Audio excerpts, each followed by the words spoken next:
Dr. Maggie, thank you so much for joining me today. I appreciate it. It's exciting. I've been looking Yeah. forward to it, David. Thank you. Yeah. Okay. So tell me the story about your own diagnosis of an autoimmune condition and when was it and how was it impacting your life? So this is I think the journey to quote unquote the diagnosis is so similar to what I hear day in and day out from thousands of people. And I think that one of the fundamental problems with autoimmune disease is the difficulty to diagnose it. And I can tell you that what is autoimmune disease for people who don't understand is basically your immune system, which is supposed to work for you in fighting germs outside your body, is working against you. So it's looking at a part of your body and saying, you're a germ and I'm going to kill you. Okay. Now, the problem is when it does that to one part of your body and it's mistaking one part of your body as a germ, what do you think is the likelihood it's going to mistake many other parts of your body as a germ? 100%. So guess what? Even if you were lucky enough to be diagnosed with an autoimmune disease, quote unquote, lucky enough, you're walking around with hundreds, maybe even thousands of other targets that haven't been even diagnosed or recognized as autoimmune. So lots of people walk around with mystery illnesses that are autoimmune. And then you add on top of this a limitation in testing. So I've recently read that just in the thyroid alone, there's 6,000 to 8,000 possible targets that could be under autoimmune attack. Guess how many blood tests we have available to patients to test for autoimmune disease of the thyroid? 3. Wow. So if we're only identifying 3 out of 6,000 targets, how many people do you think are walking around with autoimmune disease of the thyroid that are undiagnosed as having an autoimmune disease? A lot. Majority of them. Absolutely. Come on. All right, now you're diving into this deep stuff now, Dr. Maggie. I want to hear about your story though. Like take me back to your story. When did you start to experience symptoms? Yeah. What was your journey of diagnosis? My journey of diagnosis started postpartum with the delivery of my first child. Post-delivery of my first child, I went into severe depression, weight gain, hair loss, severe bowel problems, had no idea what was going on. And I was already a doctor at that time, my first year in clinical practice. Wow. And I found myself just feeling god awful, and the doctors had no answers for me really. And I was honestly, very little testing was done. Many people chalked it up to postpartum depression, and it was just go deal with it. And over the course of the next year, I was struggling with that infection from taking antibiotics from breast infection. And I just couldn't get better from infection. And that was one of the issues, is a breast infection. The breast infection from breastfeeding. Okay. I treated it with an antibiotic, but then afterwards it caused a severe gut infection that didn't go away for like 8 months. You're just hanging out in the bathroom for 8 months. And I'm working. I have a new baby. I'm a new doctor. I'm working at a new clinic. I'm working for Kaiser. And I'm pumping breast milk every 3 hours for my child. So this was a maddening disintegration in the quality of my life. And I'm supposed to be a new doctor who knows it, knows what I'm supposed to do to treat other people. And love your child. Yes. So it was really rough. And then over the next couple of years, it's like, it's slowly like other things started to add on. And then I had another child. And shortly thereafter, my son was 4 or 5. He was diagnosed with being an autism spectrum disorder, which I now know, and I tell people that it's autoimmune related. But for the next 10 years, I had no clue that I'm still dealing with an autoimmunity. I continue to struggle with depression, anxiety, ADD symptoms, lack of focus, irritability, weight, and joint pain. That added on top. And so it all came to a head around the time when I was 36, when my periods just stopped. Okay. And doctors said, Maggie, you're just going into early menopause. You're just getting older. And I'm like, I'm freaking 36 years old. This is a highly unusual thing to happen. Sure. No answers, no testing. You're just going to early menopause. They gave me birth control pills. Here, start your periods again. Let's give you a ton of, artificial birth control pills. They gave me antidepressants. I saw some specialists, and all the medication did was make me fatter, sicker, and meaner. That sounds fun. And that contributed to the disintegration of my marriage. And the brain fog, irritability, ADD symptoms were so bad, I lost my job. And I literally got to the point where doctors don't know what's wrong with me. They only offer me medication, which I know were the only options because that's how I was trained. And then only to come to the realization that I'm starting to get into a situation where I'm in the fight of my life. Wow. I'm fighting for my family. I'm fighting for my marriage. I'm fighting for my job. And I'm now fighting for my life. And there's Mm. nothing I could do that I learned as a doctor to help myself. Wow. And none of the other doctors that were helping you, they were treating it with medication. It sounds like that was the primary vehicle. And Yeah. you're getting older, Maggie, and you're getting depressed. Okay. And this was now probably 15 years ago. When did it all come to a head for you? 36. 36. Okay. It was So about 14 years ago. okay, 14 years ago. Whoa, we're doing your age. We now know how old you are. But if you're watching the YouTube video, I'm going to say 25. Okay, max. But there are special systems. We're recording this on Zoom and you can enhance your profile. I look like 15. So Maggie's going to say 25. That's what I'm going to go with. Man, if you look like 15, I'm 12. Okay. So this comes to a head. You say this in passing, it just grieves me, but you've lost your marriage, you've lost your job. Obviously there's a lot of details and challenges all there. Yeah. At what point did you start to turn things around? I'm sure there were it was gradual, but were there some breakthrough moments that came where you're like, okay, I pinpoint this moment where I had a breakthrough, where I started thinking about this differently? Well, I think when you hit rock bottom and there's nowhere to go further down, you can only go up. And, I didn't necessarily consider myself a religious person up to that point, but that was probably one of the pivotal moments where I actually kneeled and prayed. Wow.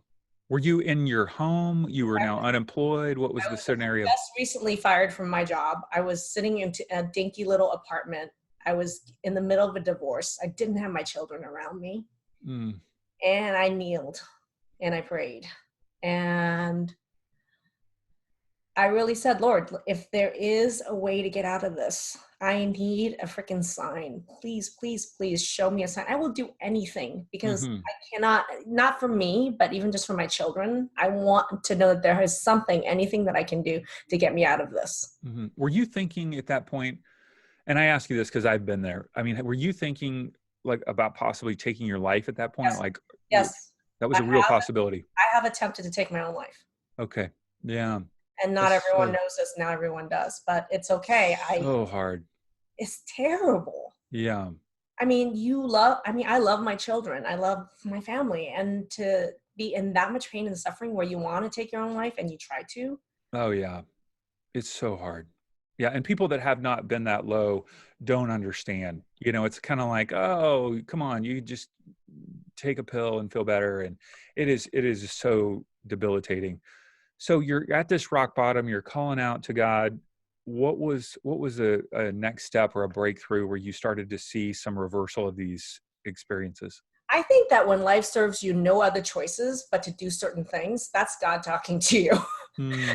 So it was really interesting because the way that I was fired, they were trying to make it impossible for me to be employed somewhere else. And so I had no choice but to start my own practice. And shortly, literally hours within praying, I got a call from the landlord of a building I was looking at who said, I would like to rent my space to you to start your practice. Wow. And I was like, okay, I have no other choice at this moment to be employed right now. So I am going to make the decision to, get a bank loan. And I was lucky enough to find a local small bank that was willing to loan me money to start my own practice. Great. And that was the start of my own practice. And I started my own practice and started to really investigate and what was going on with me. And I was working a lot with natural hormones at the time. And I was working with, I started to hire naturopathic physicians to work with me. And it was an integrative practice because I knew conventional medicine wasn't working for me. Mm-hmm. And so it was during that time in the practice where I was really looking at providing different types of care for people and the type of care I needed some hormone balance. But that wasn't the only answer. And it wasn't until I started working with other naturopaths in my practice that I started to get extensive testing in autoimmune disease. And one of the naturopathic physicians diagnosed me with having Hashimoto's, which is an autoimmune disease of the thyroid. And then all the light bulbs started to go off.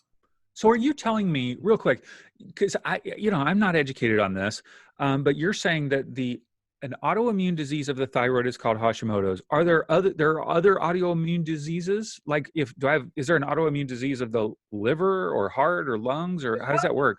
Of every millions and millions of cells in your body, there could be an autoimmune disease associated with it. Okay. Okay. So somehow your body is attacking that organ because it thinks that it's a bad thing. Yeah. So for example, I'll give you an example. Like somebody, I just interviewed somebody in our program named Pam. She was diagnosed with vitiligo, which is an autoimmune disease attacking the cells that make melanin color in your skin, right? But so what is she, like ultra white? No, she had patches of it. Oh, okay. But she didn't know. But the thing is that that's just connective tissue. Skin is what we call connective tissue. So if you have problem in connective tissue, what's the likelihood her body's going to mistake her joints, which is also connective tissue, as a germ? 100%. So guess what? 10 years later, she was diagnosed with AS, ankylosing spondylitis. So then, so it's like people don't realize all connected and how many of these symptoms are all connected.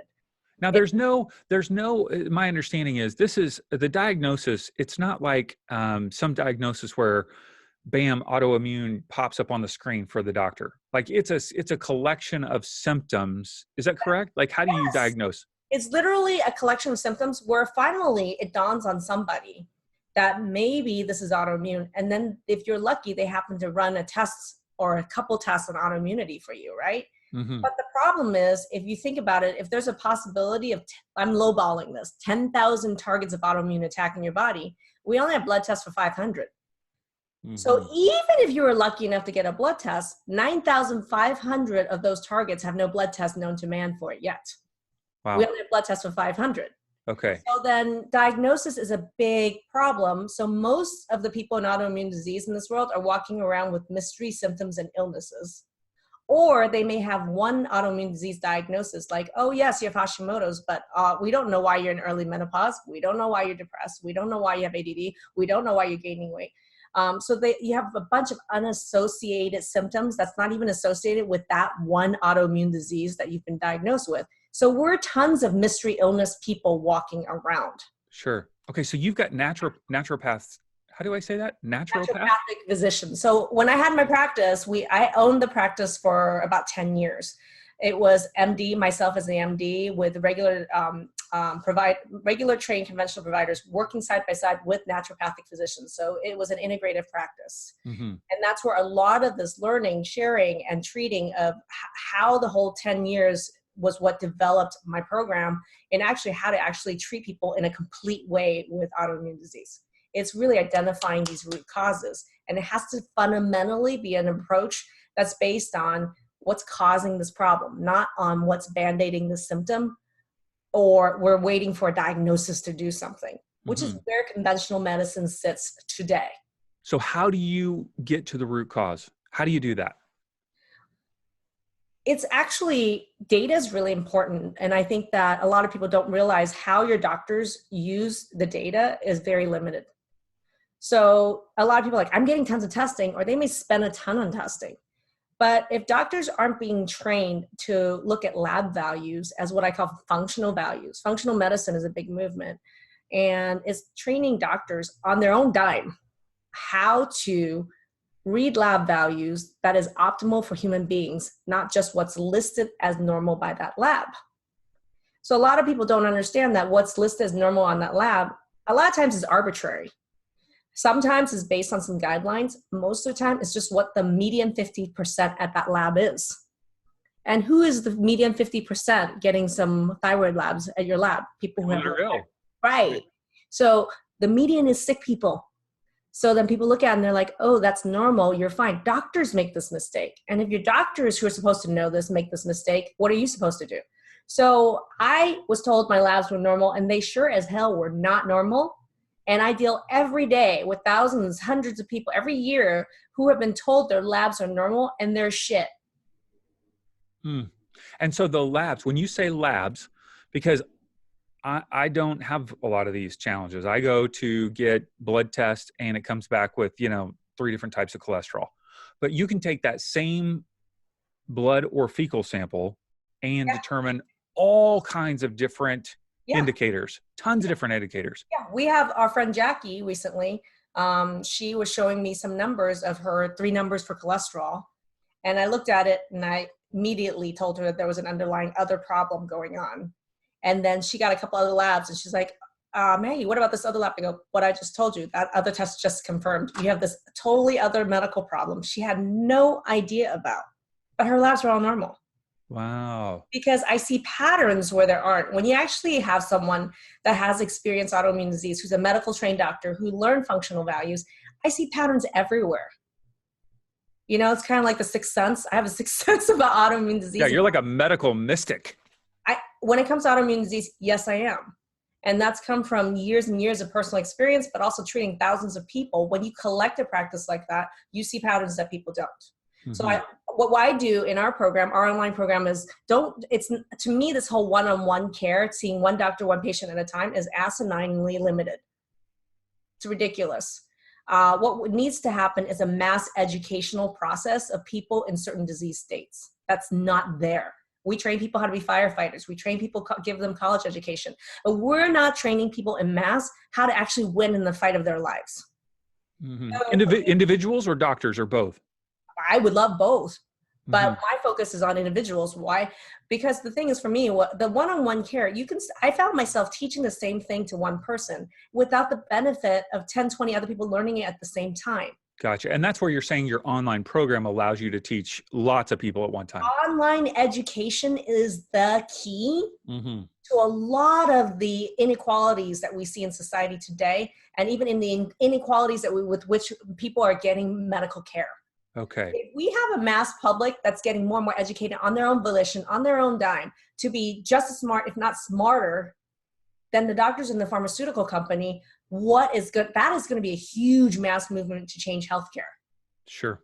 Because patients are going to demand it. And that's what my clients are doing when they go through this program. Because, I mean, David, that's the big thing for me is revolutionary, is that you need to educate people. And people are not educating. When we're throwing a med at them, we're not educating them. And we don't know it ourselves. So what we do 2 months online is I literally take people through, here's all the data. Here's what each piece of data means and why. How do you actually work with the data? What are the patterns that people are seeing and not seeing? How do you use the data to actually understand what is cause and effect? Cause and effect. In your own life, personally, look at your numbers. Individualized medicine. Yeah. And this, what's the name of the program? Remind me again. It's called Transform Autoimmune Disease Naturally. Transform Autoimmune Naturally. Okay. So why are the average medical doctor, the broader medical community, why are they not picking up on this? Like, why is this? Because I hear it, I have a very close friend who has Hashimoto's, and I've read her books. I've seen what she talks about, that woman after woman is going through all of these tests, going to all of these doctors, and they cannot find help. And there's like this underground movement of women who are like rising up, via social media to care for one another. Yes. And, I see you doing that, being one of obviously the leaders in this. Why is the broader medical community not taking notice? So I'm going to twofold, but I'm going to tell you this movement is real. And we have a Facebook group, Transform Autoimmune Disease Naturally. Please join that right now. There's 17,000 people in there. And every day we have over 100 people join. So this is growing by leaps and bounds, and it's a movement. And the bigger question is, why is doctors not latching onto this? I'm going to tell you that doctors are human, and we do what we're trained to do. I went to one of the top medical schools in the country, UCLA, loved my time there, loved my education there, right? But I was only taught, think about this, okay? In my 4 years of medical school, I spent 2 years learning like pharmaceuticals, like how to prescribe medications, right? I spent probably at least a year of that time learning procedures and surgeries and when that's right for people. How long do you think I spent learning natural methods of actually looking at a patient? How long do you think I spent on diet and nutrition? Let's just put that one. How long do you think I spent on diet and nutrition? I have no idea. 30 minutes. No, in 4 years? Yes. The food pyramid, here it is. The food pyramid is jacked up. Okay, but that's basically how we're training doctors. And so if you think about it, we come out and only 30 minutes out of our 4-year training is about diet, nutrition. I got zero training in supplements, natural medicine, right? And then patients come and ask me and this is my first 10 years of practices as a regular family physician, okay? People would come to me and say, hey, doctor, what about cat's claws? What about horsetail this? What about this or that? I'm sitting here, I'm like, I didn't know jack about it. What I did know was the medicine to help with their symptom. So the quickest thing for me to say is to poo-poo it. Poo-poo what we don't know. Well, you can if you want to, if it helps, or there's no data for that.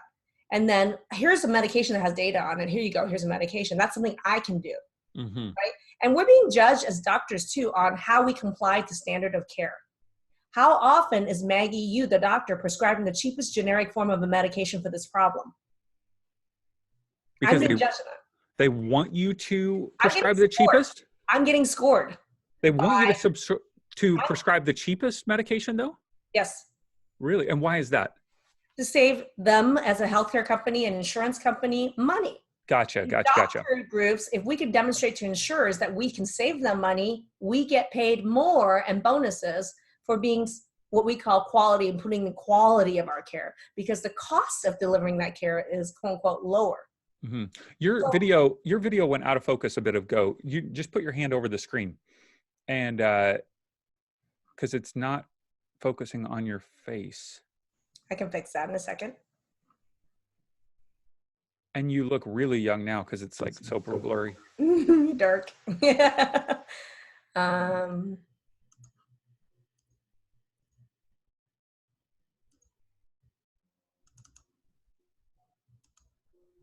Can we pause for a second? Sure. Because I have to get into something.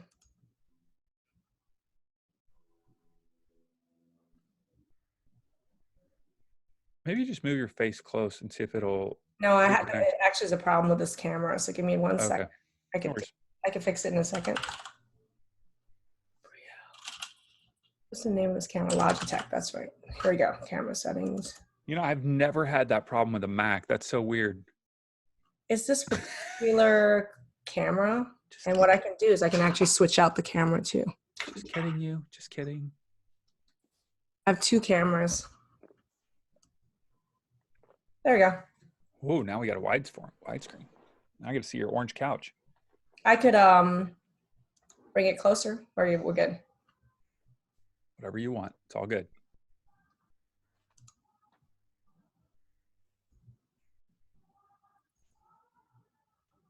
Okay, we're fine. I'm good. Cool.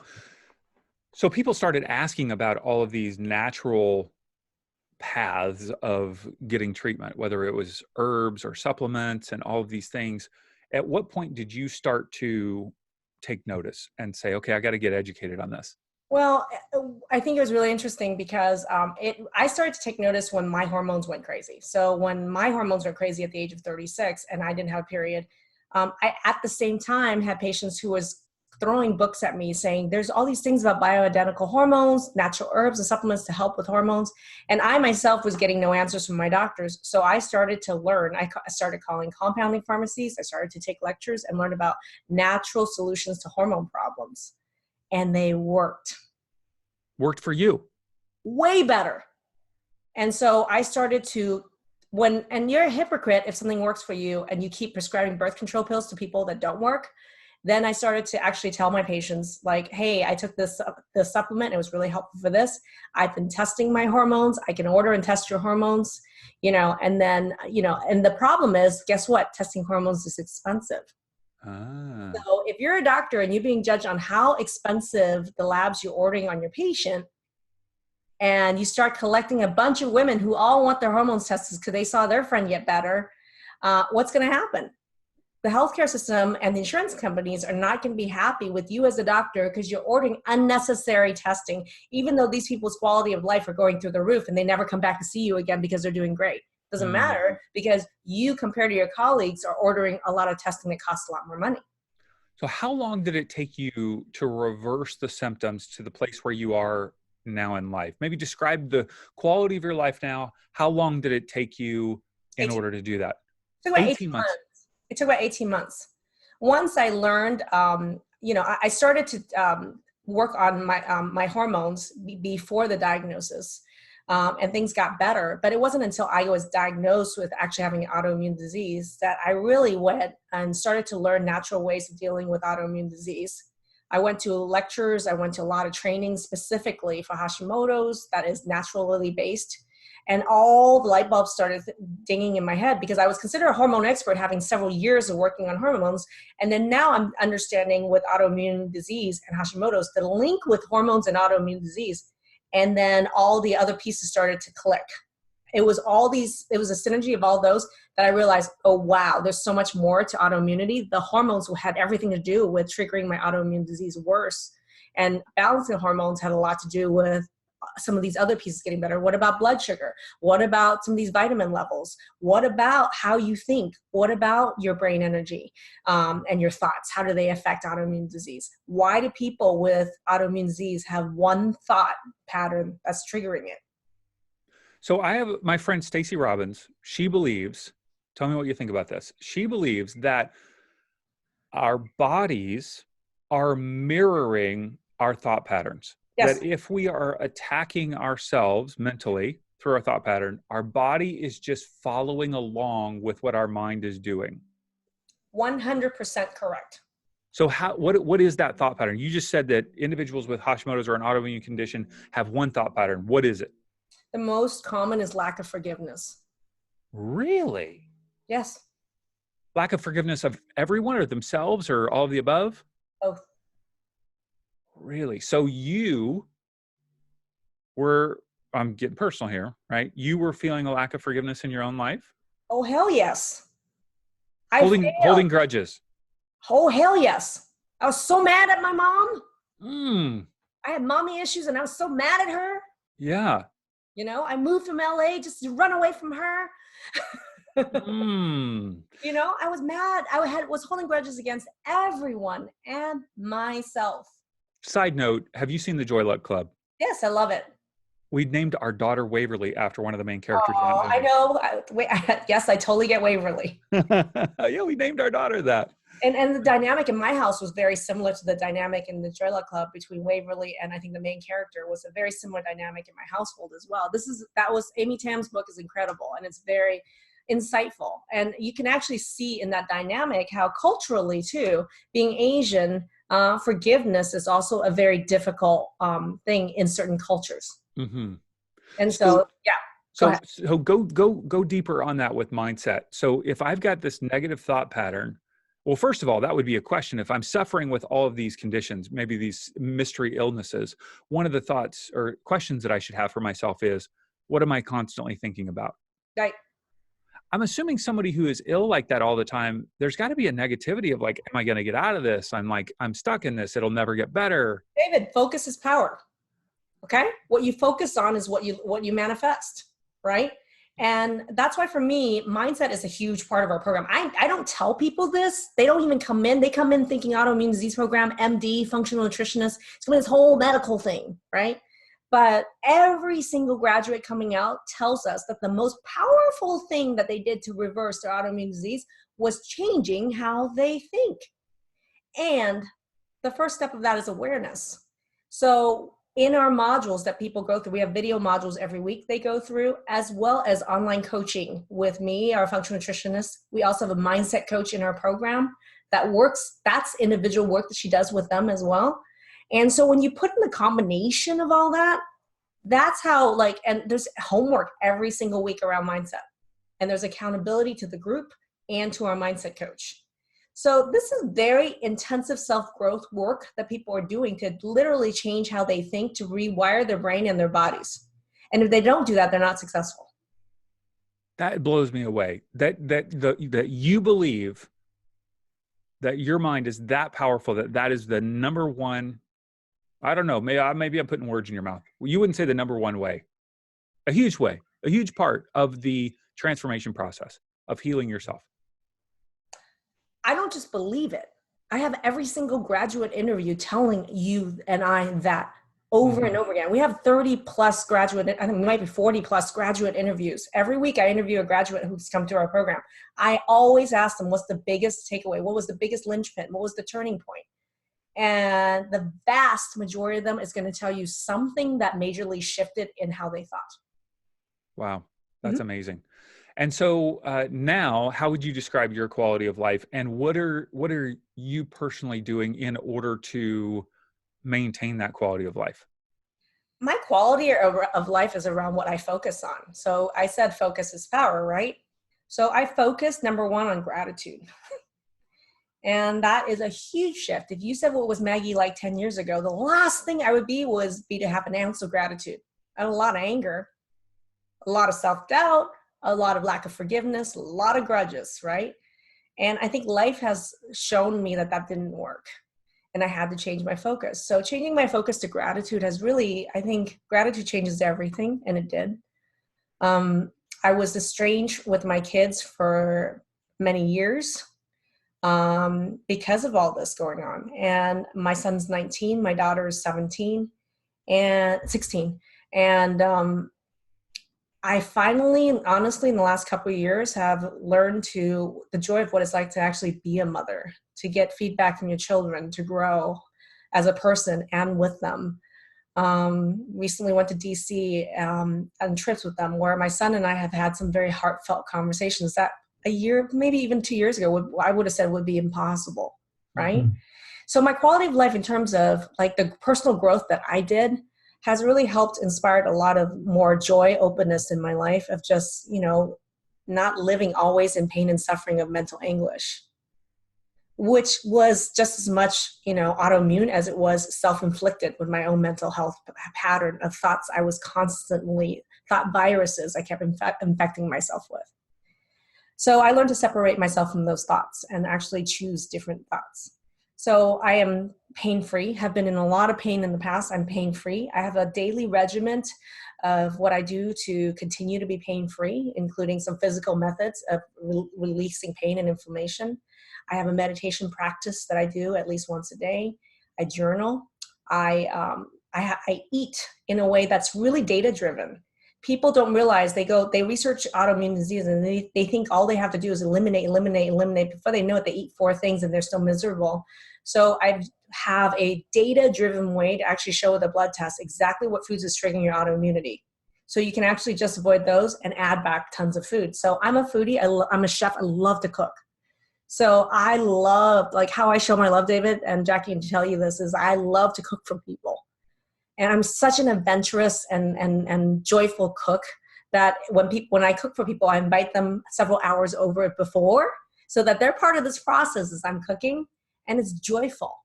And one of the things I love to give back to people is joy around food. Like they're so scared of food, David, it's not even funny. And to give people back joy for food, not just in healing their own bodies, but joy in feeding their children and knowing it's healing and fun. It's exciting. So for me, I now know that, yes, I'm a doctor, but honestly, my true vocation and passion in life is to be a teacher. And it is in teaching that I have found the most gratitude and joy in my life. Mhm. So I teach in my program in a group online format. And instead of doing one person at a time, I think it's 10 times to 100 times more powerful in a small group setting.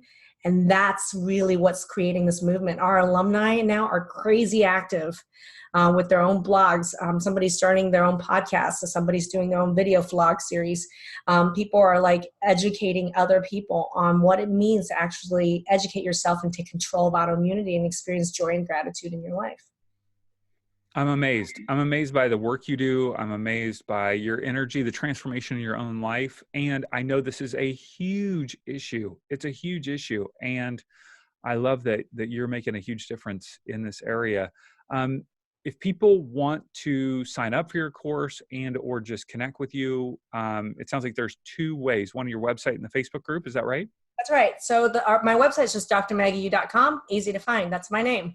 And our Facebook group, and also the name of our program, is Transform Autoimmune Disease Naturally.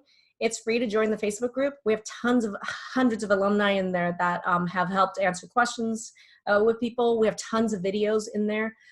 So I have tons of videos on my Facebook page as well as our Facebook group. And when you're in the Facebook group, first thing I ask you to do is introduce yourself and tell us about you so that we get to know you. And then we have alumni and people and we have people that works for me that helps connect you with resources and videos of things that would apply to your situation. because everybody's unique. So for me, this is it's easy. Just join the Facebook group and tell us what's going on. That's the easiest thing to do. The other thing to do is you go to drmaggie.com, watch our free training so you understand what it is, the science piece of what I'm talking about. We have a free training on that on my website as well. So easy peasy, just do it. And it's Dr. Maggie yu.com, as you're listening. And all the links to the Facebook group, Dr. Maggie's website, will be in the show notes, which you can get by swiping up on your phone, and boom, they're right there. The links are there for you. Or you can go to our website, insporising.com, of course. Dr. Maggie, what the heck? You are a fireball. Whoa, look out. Like, you're just like this fireball consuming autoimmune disease around the world. I love it. Yeah, I like to tell people I kick ass, take names, and chew bubblegum, and I teach people how to do that. Chew bubblegum. Do you actually chew bubblegum? Not really. But